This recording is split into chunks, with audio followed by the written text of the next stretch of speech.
আসসালামু আলাইকুম সুপ্রিয় দর্শক, আরেকটি নতুন রেসিপিতে আপনাদের সবাইকে স্বাগতম। তাল শেষ হওয়ার আগে একবার হলো এই তালের ফুলুরি বা তালের এই মিনি বড়াটা তৈরি করুন। ভিতরে একদম হবে সফট তুলার মতো এবং খেতেও হবে ভীষণই মজা। দেখতে পাচ্ছেন চাপ দিলে এটা একদম মিশে যাচ্ছে, আবার ছেড়ে দিলে কিন্তু আবার আগের মতো হয়ে যাচ্ছে, একদম ফুটবলের মতো। চলুন দেখে নিই আমি এই বড়াগুলো কিভাবে তৈরি করেছি। প্রথমে আমি এখানে নিয়ে নিলাম হাফ কাপ চিনি, 1 টিস্পুন দিয়ে দিচ্ছি। আমি এখানে ইস্ট স্বাদ মতো দিয়ে দিচ্ছি, লবণ।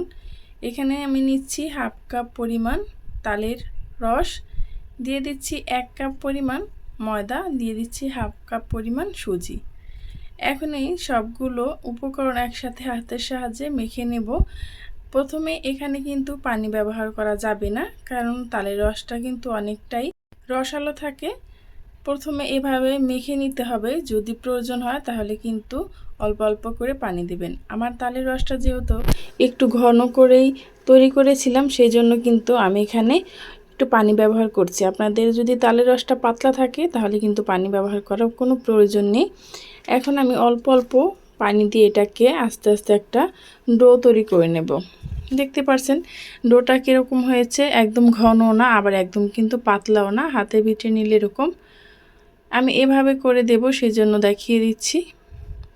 এখন কড়াইতে পর্যাপ্ত পরিমাণ তেল দিয়ে দিচ্ছি। তেলটা যখন মিডিয়াম টু হাই গরম হবে তখন আমি এই বড়াগুলো দিয়ে দেব। ছোট ছোট করে এই বড়াগুলো দিলে খেতে অসম্ভব ভালো লাগে।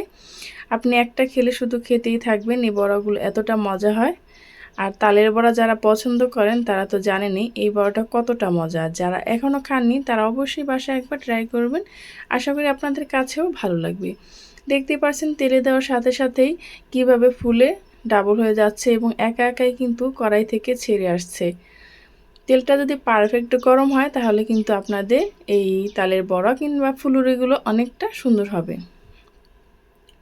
এই পর্যায়ে এসে যারা এখনও লাইক দেননি প্লিজ একটি লাইক দিয়ে ভিডিওটা কন্টিনিউ করবেন।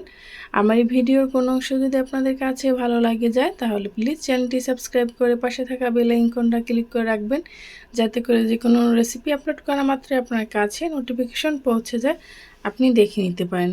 এই তো একই প্রসেসে আমি কিন্তু সবগুলো বড়া ভেজে নিচ্ছি। আর দেখতে পাচ্ছেন সবগুলো বড়া কিন্তু একদম একই রকম ফুলে উঠেছে। আর এটা মিডিয়াম টু হাই হিটে রেখেই এই বড়াগুলো ভেজে নিতে হবে, আর বারবার নেড়ে চেড়ে দিতে হবে যাতে করে এই পাশ ওই পাশ একদম পারফেক্টভাবে হয়ে যায়। এই তো এভাবে করে আমি সবগুলো কিন্তু ভেজে নিয়েছি, আর ভাজার পরে দেখুন কতটা সুন্দর লাগছে। এই তো আমার কিন্তু সবগুলো বড়া হয়ে গেছে, আর এখন দেখুন চাপ দেওয়ার পরও কিন্তু এটা একদম উপরে উঠে আসে, আর ভিতরটা কতটা পারফেক্ট হয়েছে। এই তো আমার এই রেসিপিটা যদি আপনাদের কাছে একটু হলেও ভালো লেগে থাকে তাহলে প্লিজ চ্যানেলটি সাবস্ক্রাইব করে পাশে থাকা বেল আইকনটা ক্লিক করে রাখবেন। আমার এই রেসিপিটা বেশি ভালো লেগে থাকলে কাছের মানুষের কাছেও শেয়ার করে দিতে পারেন। দেখতে পাচ্ছেন বড়াটা চাপ দিলে আবার কিন্তু উপরে ছেড়ে আসছে। আল্লাহ হাফেজ।